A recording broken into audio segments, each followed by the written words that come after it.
ተነስተን ደሴ ከደሴ ወልዲያን አቋርጠን ገረገራን አቋርጠን ንፋስ መውጫ ከተማ ነው መኪናው የሚወስደን እና ከአዲስ አበባ ተነስቶ ደሴ ለመድረስ የዛን ጊዜ መኪና በጣም ችግር ስለሆነ መንገዱም የሰለጠነ ስላልነበረ መኪናውም እንደዛው ስለሆነ ከአዲስ አበባ ተነስተን ደሴ የምንደርሰው ከ2 ሰዓት ከምሽቱ 2 ሰዓት ተኩል 3 ሰዓት ነው እና ለሱባኤ አብይ ጾምን እዛ ለመክረም ወደ ደብረ አሮን ተነስቼ ከአዲስ አበባ ወደ ደሴ ሄድኩ።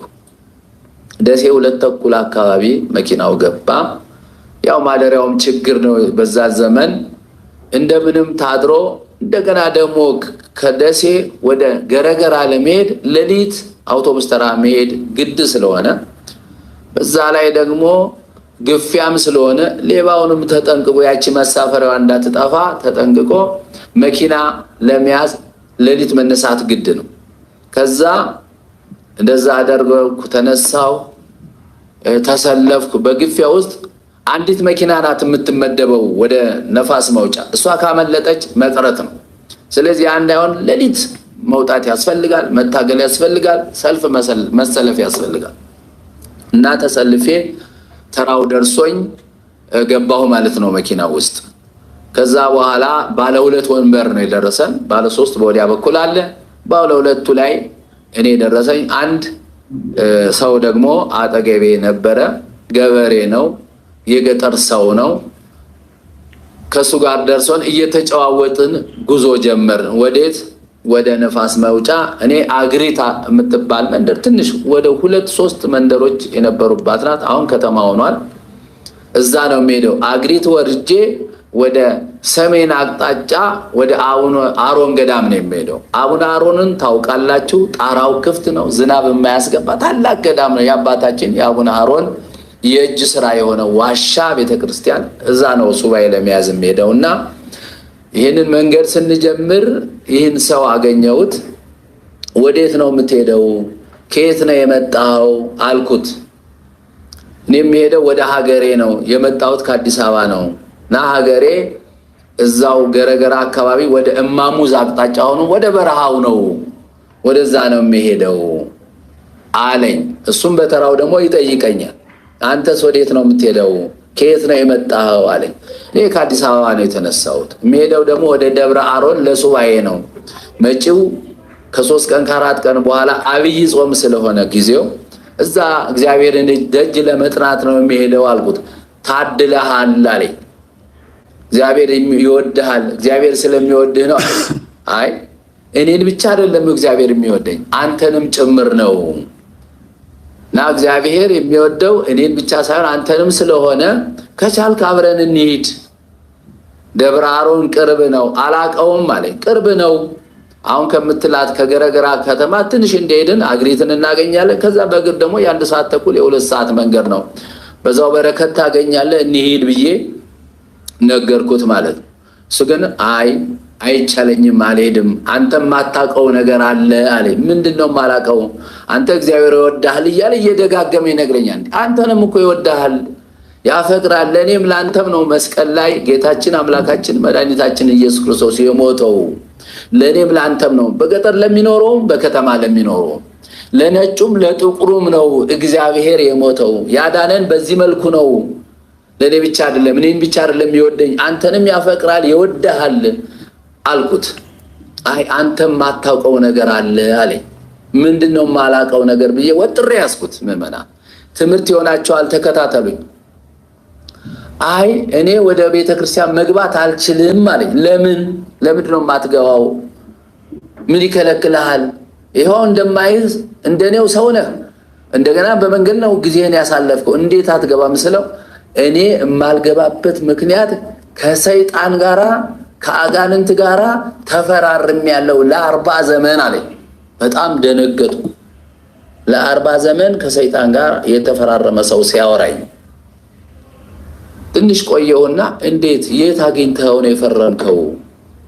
በምን ላይ ነው የፈረምከው? ጽሁፉስ እንዴት ነው አልኩት። አንተ እንደምታስበው አይደል። አሁን የት እንዳገኘሁት እንዴት እንዳስፈረመኝ አትጠይቀኝ።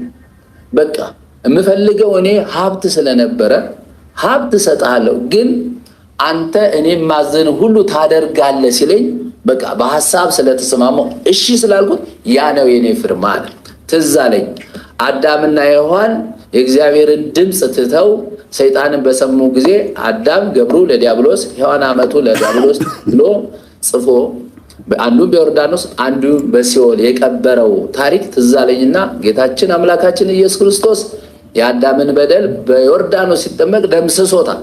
እንደገና ደግሞ በአካለ ነፍስ ወደ ሲኦል ወርዶ ያንንም አዳም ገብሩ ለዲያብሎስ የሚለውን ጽሑፍ አጥፍቶ ነፃ አውጥቶናል። ታዲያ አንተም እንደዚህ ሆነው ከሰይጣን ጋር የተፈራረምከው አልኩት። አዎ እስክሪብቶ ቀርቦ አይደለም የተፈራረምነው። በቃ ይሄንን እሰጥሃለሁ፣ ሀብት አጎናጽፋለሁ፣ በምድር ላይ አንተ ተጠሪ ሀብት ያለ ሰው ትሆናለህ፣ ግን ሐሳብህን የኔን ሐሳብ ትፈጽማለህ ሲለኝ አዎ እሺ ብዬ ስለተቀበልኩት ያ በሐሳብ መስማማቴ የኔ ፊርማ ማለት ያ ነው። እንዴት ነው ሲተርክልኝ አልኩት። የት አገኘኸው አትበለኝ፣ ግን እማዝህን ሁሉ ትፈጽማለህ አለኝ። አዎ እሺ ብዬ ተስማማሁ። ከዚህ በኋላ መውጣ ይሄ ነው የኔ ፊርማ። ለ40 ዘመን በዚህ ቃል ከሱ ጋር ተስማማን ማለት ነው። በጣም የሚያሳዝን ነው ሰው እግዚአብሔርን ትቶ ከሰይጣን ጋር ሲስማማ። ምዕመናን ሀብት እናገኛለን ብላችሁ፣ ገንዘብ እናገኛለን ብላችሁ፣ ባለመኪና ባለፎቅ እንሆናለን ብላችሁ እግዚአብሔርን መጣላት ምን ያህል እንደሚከብድ ወደፊት የዚህ ሰውዬ ታሪክ ስትሰሙ ታውቁታላችሁ። ይህ ሰውዬ ሀብት ለማግኘት ባለ ገንዘብ ለመባል በሀገሩ ላይ ወፍጮ ለመትከል ነው እግዚአብሔርን የተወው። ስለዚህ ምን አለው ሰይጣን? መጀመሪያ ወደ ቤተክርስቲያን ትገባለህ። ከገባህ በኋላ ማኅተምህን ትበጥሳለህ ቤተ መቅደስ ገብተህ። ከዛ ደግሞ ወይ የእጅ መስቀል ወይ የማጠኛ መስቀል ወይ የመጾር መስቀሉን ታወጣና በእግርህ ትረግጠዋለህ።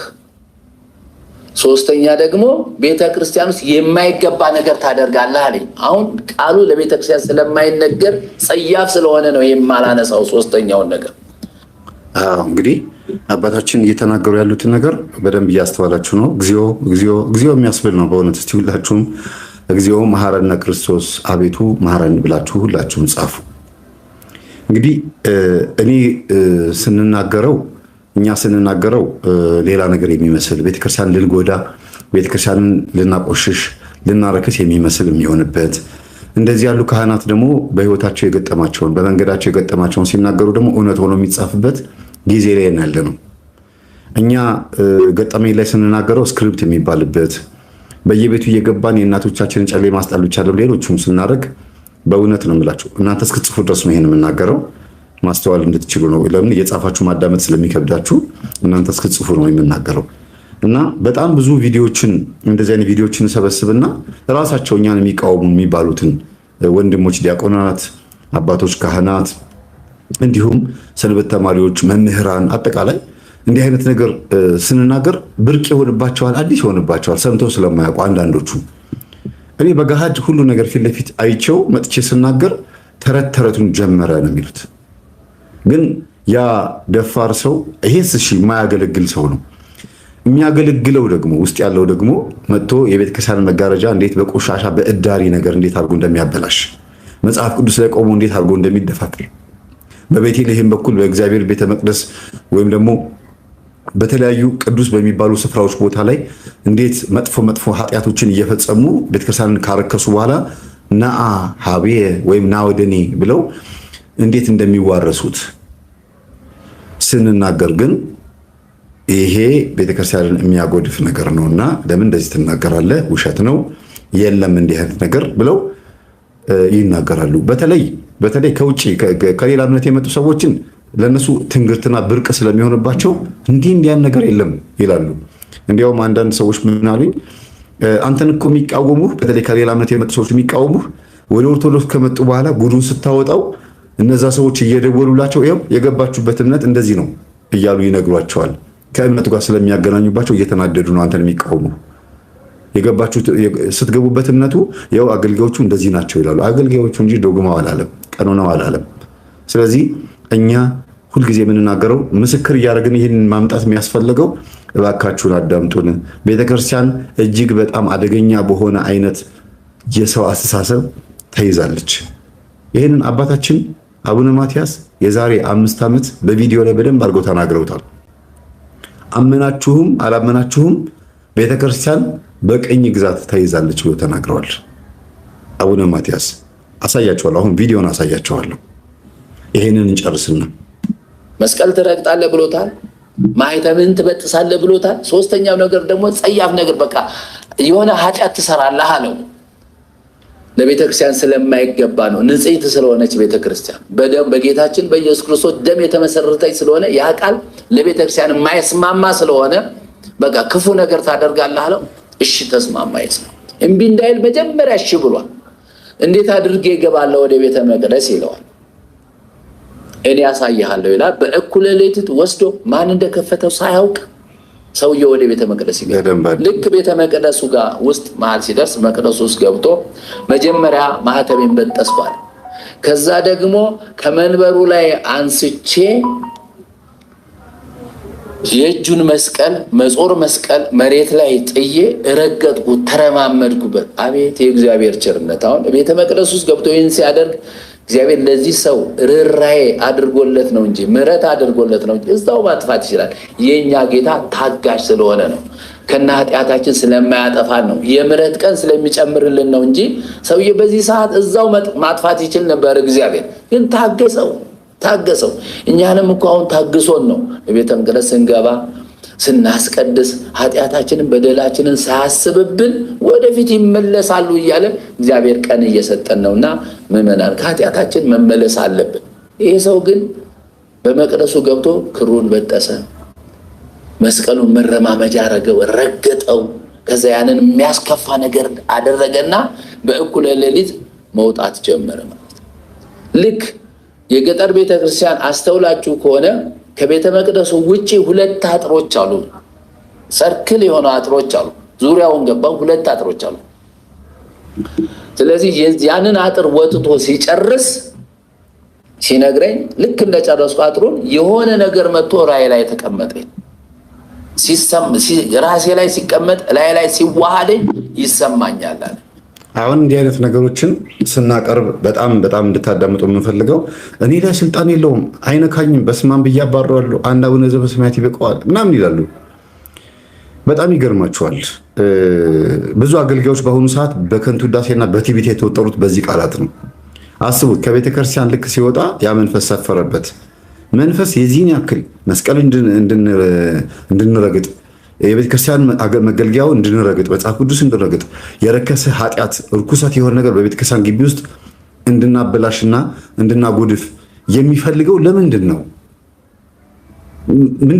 ለምንድን ነው እንደዚህ እንድንሳደብ የፈለገው? ሀብትስ ለመስጠት በትክክል በቃ እሱ ይሄንን ነገር ማድረግ ምን አስፈለገ ሲባል ከድሮም ከጥንትም ጀምሮ መመለክ የሚፈልግ እንዲሁም ደግሞ ሰዎች እሱን ካመለኩት በኋላ የሚያገኙት ጥቅም ኖሮ ሳይሆን እሱን በማምለካቸው ሲኦል እንዲገቡ የሚፈልግ ፍጥረት ስለሆነ ብቻ ነው። እና አስቡት፣ ከቤተ ክርስቲያን ከወጣ በኋላ ሰፈረበት ነው የሚለው። ግን አሁን ደግሞ ማውራት የሚችልበት ደግሞ አንደበት አግኝቷል። ከኚህ አባት ጋር እያወራ ነው። የሚገርም ነው። ሙሉ ቪዲዮውን ገብታችሁ በዩቲዩብ ላይ ማየት ትችላላችሁ፣ የራሳቸው ዩቲዩብ ላይ። ደግሞ ስልቻ ያዝ ብሎ የነበረ ልክ ያን ስልቻ ከገረገራው እንደወጣ ያ የሚጫነኝ ነገር ሲሰማኝ በስልቻው ብር ሞላልኝ።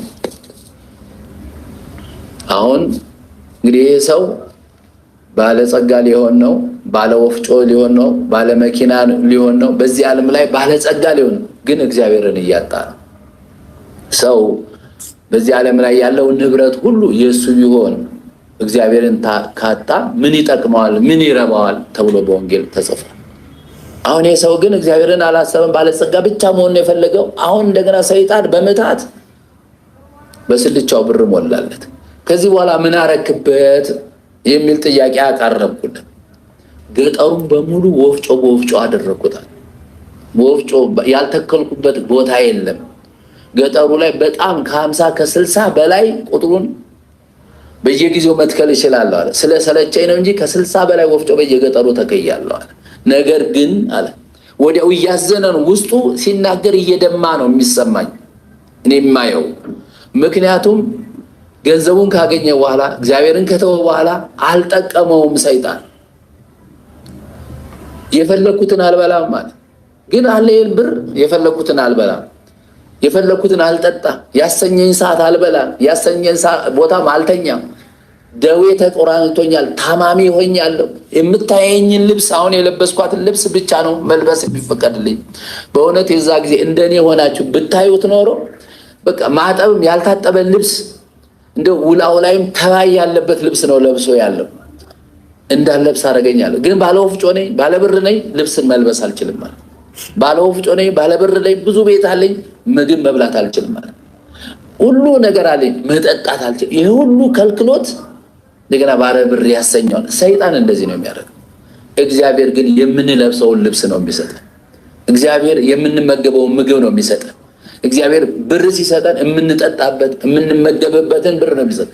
የማይሰስት አምላክ ነው። ሰጥቶ ንፉግ የማይሆን አምላክ ነው። ምግብ ከሰጠ በኋላ ብር ከሰጠ በኋላ እንዳትጠፋ አይልም እግዚአብሔር።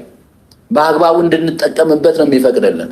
ሰይጣን ከሰጠ በኋላ እንዳንበላው ያስረናል፣ በበሽታ ያስረናል፣ ልብስ እንዳንለብስ ባለሀብት ያደርገናል፣ ግን ልብስ እንድንለብስ አይፈቅድም። እንደዚህ አስሮት ለ40 ዘመን ተዋውሎ ሰውዬ ይኖራል። ታዲያ ምን አለ እግዚአብሔር እኮ ይቅር ባይ እና እንሂድና እዛ ላሉት አባቶች ነግራቸው ንስሐ ብትገባ እግዚአብሔር እኮ ይቅር ይልሃል ብዬ ለመንኩት። አይ ይገለኛል፣ እሱ ካለኝ መስመር ውስጥ መውጣት አልችልም። ቤተክርስቲያን አትሄድም ለዘላለም አልኩት። ጎረቤቶች ሊያስቀድሱ ሲሄዱ ምንድነው የሚሰማህ አልኩት። እሄዳለሁ፣ ግን ከገረገራ ውጪ ቤተክርስቲያን ይስማል እንዲሉኝ ብቻ ነው እንጂ ወደ ገረገራው አልጠቅ። ከርቀት ሆኜ ነጠላዬን ለብሼ ሄጄ እቆማለሁ። ቤተክርስቲያን እንደሚሄድ ያዩኛል እንጂ ከገረገራው አላልፍም። ከአጥሩ ወደ ውስጥ መግባት አልችልም። ያችን ከተላለፍ ይገለኛል። በጣም ይገርማል። በጣም የሚገርማችሁ ቤተሰቦቼ ወደ ቤተክርስቲያን ግቢ ውስጥ የማይገቡ 3 አይነት ሰዎች አሉ። አንደኛ መናፍቃን ወይም እምነታቸው ሌላ የሆኑ ሰዎች፣ ሁለተኛ እንዲህ አይነት ተዋርሶ ያደረጉ፣ ሶስተኛ ደግሞ ያኮረፉ በአገልጋዮች የተጣሉ ወይም ደግሞ ኦርቶዶክሳዊ ሆኑ በዓለማዊ በኃጢአት በምናምን በቃ ናውዘው የቀሩ አይገቡ። በኃጢአት ምክንያት ማለት ለምሳሌ ሴተኛ አዳሪ ትሁን ወይም የሆነ በጣም የሚሰራው ኃጢአት የተጸየፈ ሆኖ ዘማዊ ነኝ ብሎ የሚያስብ ሰው ከርቀት ነው የሚገቡ። ከነዚህ ከሶስቱ እጅግ በጣም የከፋው የትኛው ነው?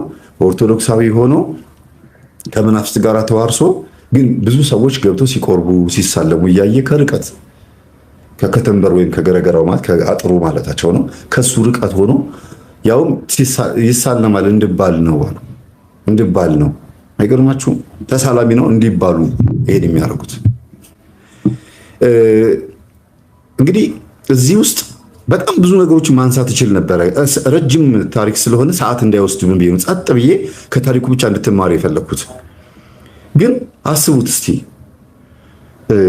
የተዋረሱ ሰዎች ለምሳሌ መስተፋቅር ያለባት ሴት በመስተፋቅር ያገባችም ራሷ መስተፋቅር አድርጋ ወይም ደግሞ ራሱ መስተፋቅር አድርጎ ያገባም እንዲግም የተደረገባቸውም ጭምር ቤተክርስቲያን እንዲመጡ አይፈልግም። መንፈሱ ውስጣቸው አያዛቸውም። ሌላው በቤታቸው የሚካድሙ አውሊያውን ቃልቻውን የሚካድሙ ኢቭን በጥምቀት እንኳን ወጥተው ታቦት እንዳይሸኙ የራሳቸው የጥምቀት አከባበር አላቸው። የሚገርማቸው ቃልቻ ልክ ታቦት በሚወጣበት ሰዓት ላይ እነሱ ግቢ ውስጥ ከቤት ይወጣና ጠንቋዩ ግቢ ውስጥ የሆነ ፕሮግራም ያዘጋጃል። ይሄ በየቦታው የተለመደ ነው። ከዚህ በፊት እሌኒ ያቀረበችው ፕሮግራም ላይ ይህን በደንብ አጋ ነግራናለች። ሌላው ደግሞ መናፍስትን ተዋርሰው አስቡት። መናፍስትን ና ብለው ተዋርሰውት የእግዚአብሔርን ቤት አቆሽሸው ገንዘብ አግኝተው ሀብታም ሆነው በደንብ ምግብ ለመብላት የማይችሉበት፣ በደንብ መልበስ ንጽህናቸው መጠበቅ የማይችሉበት፣ ደስ ብሏቸው መኖር የማይችሉበትን ሀብት አግኝተው ከዛ ደግሞ ከእግዚአብሔር ምርቀው ነፍሳቸው ደግሞ እግዚአብሔርን ስትሽት ትመጣና ደግሞ ከርቀት እንዲህ ታያለች።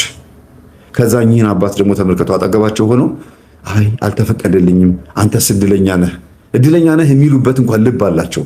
አይ ሰው ጨርሶ አይጠፋም። ጨርሶ እልም ብሎ በሰይጣን ተይዞ ድርግም ብሎ አይሄድም። ለምን? ጸጋውን የተገፈፈ መንፈስ ስለሆነ ጨርሶኛል ፈቅደን ካልሆነ በስተቀር ጨርሶ ሊወስደን አይችልም። ነፃ ፈቃዳችን እንዴት የዚህ ሰውየው ነፃ ፈቃዱ አለች፣ እስካሁን ነፃ ፈቃዱ አለች። የመመለስ ፍላጎቱ ያሳየ ነው። አይ አሁን ይገለኛል ነው እንግዲህ ትልቁ ነገር። አሁን ላወራ የፈለኩት ይገለኛል። ብዙ እናቶች ጨሌ ለምን ነው የምታመልኩት ስላቸው ትናንትና ራሱ እንኳን ያገኘኋቸው እናቴ እስከዛ ግን ይሄንን ጨሌ ለምንድን ነው እንደዚህ በእሳት ለሚቃጠል ምን ሆኖ ነው ስላቸው ይገለኛል ብዬ፣ ሌላም ቤት ሲሄድ እንደዚሁ ልጆቼን ይጨርስብኛል ብዬ። የስጋ ሞት ፈርተው የስጋን ጥቅም የነፍስን ጥቅም ሳያውቁ መጽሐፍ ቅዱስ ሳያውቁ የሃይማኖት ግንዛቤና እውቀት ሳይኖራቸው ስለሆነ የሚኖሩት ወንጌል በደንብ ስላልተስፋፋ ለዛሩ መንፈስ ያላቸው እይታ ከፍ ብሎ ፈርተውት ለእግዚአብሔር ያላቸው እይታ ደግሞ ዝቅ ብሎ እስከዛሬ ድረስ በዛር መንፈስ ተጠልፈን ኖረናል። ይሁት ፈርቼ ምን ሞትን እንዳይገለኝ ሞት ምን እንደሆነ እንኳን አያውቁትም። የማያውቁት ነገር እንዳይመጣባቸው የማያውቁትን መንፈስ ተዋርሰው የሚያውቁትን መከራ ይግታሉ ወይም ይጋታሉ። ሞትንም አያውቁትም፣ ሰይጣንንም አያውቁትም ስላችሁ እንደዚህ እንደሆነ አይረዱትም ነበር ሲገቡ ገና መጀመሪያ። ከበሮ ሲያዩት ያምር ሲይዙት ያደናግር ነው የሚባለው አይደለም። ከውጭ ሆኖ ሲደለቅ አይተው ሞት አንዴ ነው፣ ሲኦልን ማን ሄዶ አየው፣ ሀብት ይሻለኛል፣ ገንዘብ ይሻለኛል ብለው ይገባሉ፣ ይዋረሱታል። ውጭ ሀገር ያሉትም የሰይጣን ማህበረተኞች፣ ኢትዮጵያ ውስጥ ያሉት ቃልቻዎች፣ ባለውሊያዎች ከመንፈስ ጋር የተቆራኙት ለሀብት ብለው ሌሊት እንግዲህ ቅድም ሰምታችኋል። ሌሊት መውጣት ጀመርኩኝ ማለት ጅብ መጋለብ ጀመረ፣ እንደ ጅብ የጮኸ መውጣት ጀመረ ማለት ነው። እነዚህ የምትመለከቷቸውን ገጠመኞች በዚህ አሁን አብይ ጾም እስከሚመጣበት ጊዜ ድረስ መለቅላችሁ ገጠመኞች ናቸው። እነዚህ እዚህ ውስጥ በጣም ተመሳሳይ አሁን ከነገርናችሁ ጋር ተመሳሳይ የሆነ ያሳለፍኩበት ብዙ ነገር አለ። እንዴት ወፍጮ ቤት ገጠር ክልል ላይ ወፍጮ ቤት መትከል ሀብታም እንደሚያደርግ፣ ከዛ ያን ሀብት ለማግኘት ግን ገንዘቡን በአቋራጭ ወፍጮ ለመትከል እኮ ነው። ወፍጮውን ራሱ የሚተክሉት እኮ ለሀብት ነው፣ ለገንዘብ ነው። ገንዘቡን ለማግኘት ደግሞ ሰይጣን ይዋዋሉታል። እግዚአብሔርን ለመተው አልጠየቁትም ሲባል እግዚአብሔርማ ገንዘቡ እንደሚጠቅመና እንደማይጠቅመን አመዛዝኑ ወይ ይሰጠናል ወይ አይሰጠንም። ሰይጣን ግን ጠቀመንም አልጠቀመንም ነፍስ አጥፍተን እግዚአብሔርን ተሳድበን ቤቱን አቆሽሸን ነው የሚሰጠን። ያለምንም ቅድመ ሁኔታ ሰይጣን ብር አይሰጥም። ነፍሳችሁን ሸጣችሁ ነው እግዚአብሔር እባኑ ሰይጣን ከእናንተ ጋር ዲል የሚያደርገው። እግዚአብሔር ደግሞ ነፍሳችሁን ስጡኝ ሲል ስጋችሁን ስጡኝ ሲል በፍቅር ነው። ጹሙ፣ ጸልዩ፣ ስገዱ፣ ስጋችሁን ለነፍሳችሁ አስገዙ፣ ነፍሳችሁን ከስጋችሁ በላይ ባለስልጣን አድርጓት፣ የነፍስ ጉዳይ ከፍ ይበል፣ መንፈሳዊነት ይብለጥ ብሎ እግዚአብሔር ይሄ ዓለም ጠፊ አላፊ እንደሆነ ዘላለማዊ ምድር የምትወርሱት አለ ለሰው ብቻ ያዘጋጀሁት ሰይጣን የማይገባበት መላእክቶች እንኳን ሊኖሩ የማይችሉበት አድርሰውን ብቻ ነው የሚመለሱት። ኢየሩሳሌም ሰማያዊት መንግስተ ሰማያት ዓይን ያላያት ጆሮ ያልሰማት በሰው ልብ ያልታሰበች የተለየች እግዚአብሔር ለኛ ያዘጋጃት የሚገርም ቦታ። እስቲ ያስቡት፣ እግዚአብሔር ክርስቶስ እንኳን የምትደንቅ ቦታ ነች ካለ እኛ ምን አይነት ነገር ነው እንላለን። ይሁን መናፈሻ ስናይ አሜሪካን እንኳን ፎቆቹን ስናይ እና ዱባይን ያየ ሰው አዲስ አበባ እንኳን ገጠር ያለ ሰው አዲስ አበባን ሲያይ በርታ ሲያይ እንዴት ነው የሚለው? ማታ ማታ ድምቅ ብላ ሲያይ በቃ ይገርመዋል አይደል? እኛ ደግሞ ይሄን አይተን ከገረመን አስቡት፣ እግዚአብሔር ማንም ሰው ያላያት ለሰው ልጅ ያሰብኩት ዘላለም የምትኖሩበትን ብሎ ለዘላለም ያዘጋጀው ምን አይነት ርስት ይሆን እንዴ? በዓይን ያልታየ ከሆነ በጆሮ ያልተሰማ በልብ ያልታሰበ ከሆነ በልብ ያልታሰበ ምን አይነት ርስት ይሆን?